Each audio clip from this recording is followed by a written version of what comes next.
So please forgive the boring background. I was asked to mention Barlaam and Josaphat, and to admit, I know who Saint Josaphat is. I by name.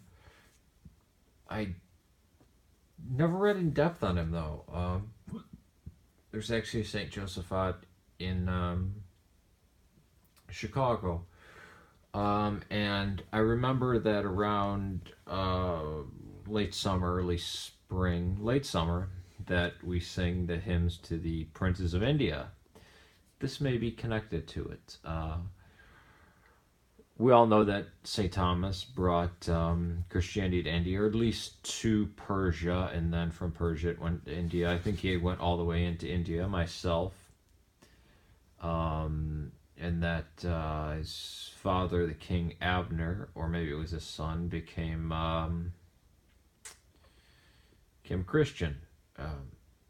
But I also saw it saying that it's a Christianization of a Buddhist story of the life of Siddhartha. Well, I dug a little deeper, and there's manuscripts that are in Syriac, Arabic, Ethiopic, Armenian, and Hebrew. Christian writings in Hebrew, Syriac, Arabic, Ethiopic, and Armenian. And then there's another one in Tagalog. And then a little bit later, there's Icelandic, German, and Swedish. Wow. That's a widespread. In those languages, Ethiopic, Syriac, Armenian, and Hebrew. That's very early. But if it's kind of a Christianization of a Buddhist myth or whatever, and there's coincidences, and this looks like that, or stuff like that, where people get mixed up and try to make connections where there's not, and then there's just the natural religiosity of people, the natural spiritualization of people, where it's, if you say, well, this society is a mother goddess, therefore, and it's older, therefore this society that never had any contact with them has a mother goddess, so it must be connected, they must have got it from here. So I looked in, and who is this person that made this connection? Wilfred Canton Smith, who was born at the beginning of the 20th century. That's, I think 1908. And I had already run into people like John Allegro and, people like that who were sometimes amazingly smart in one aspect of their career, and then just totally loony in the other part. Well, Wilfred Cantwell Smith, a Marxist, atheist, anti-Catholic who went to a Puritan university that turned into a secular ecumenist university. His colleague was Reza Aslan, and he was an admirer of Waldo Emerson. Now, if you know anything about Reza Aslan, consummate liar and propagandist.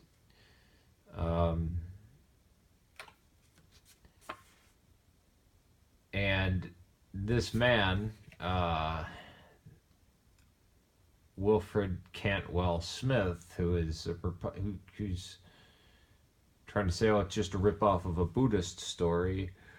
Well, what did he teach? Women, gender, sexuality, and religion.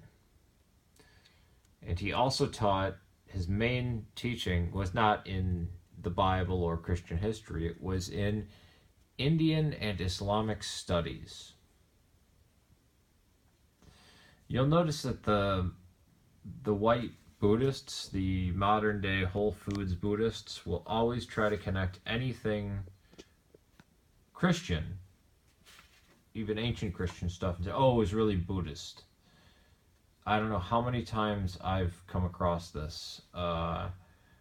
So just my gut feeling and past experience, my past oh God, now almost 17 years experience of doing this. Not just making videos, but researching and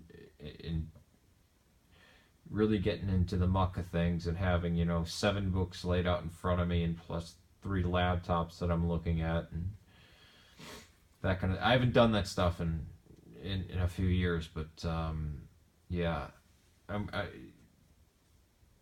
I've gained enough knowledge to know something ain't right here. But I will do a further in-depth video on Barlaam and Josaphat. But yeah, any highfalutin rich Anglo, I mean, it almost reminds me of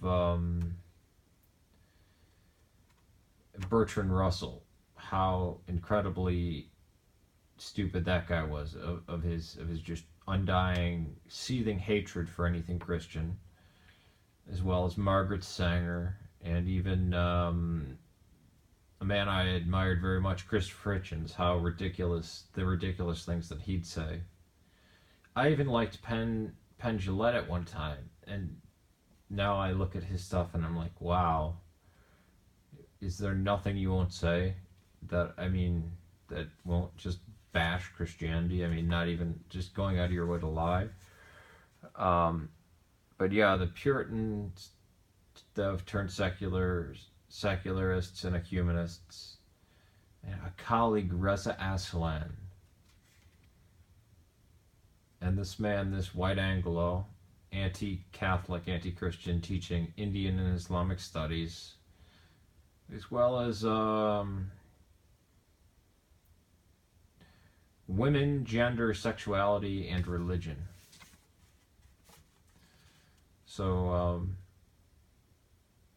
yeah, I don't think that it's based on a Buddhist story. I'd like more evidence to show it actually was based on a Buddhist story, but then again, we've all heard Jesus was Mithras and Jesus was Horus, and how savagely that got debunked, that nobody accepts that as I mean, you hear that, and even atheists laugh at people who try to say stuff like that. But I'll get into it more. I'll research it more. This is just a cursory thing. Thank you for the question. Great topic. And I will make a better video and a more in-depth video. Plus, the guy is a Marxist, an atheist, an anti-Catholic. All right. Peace to you.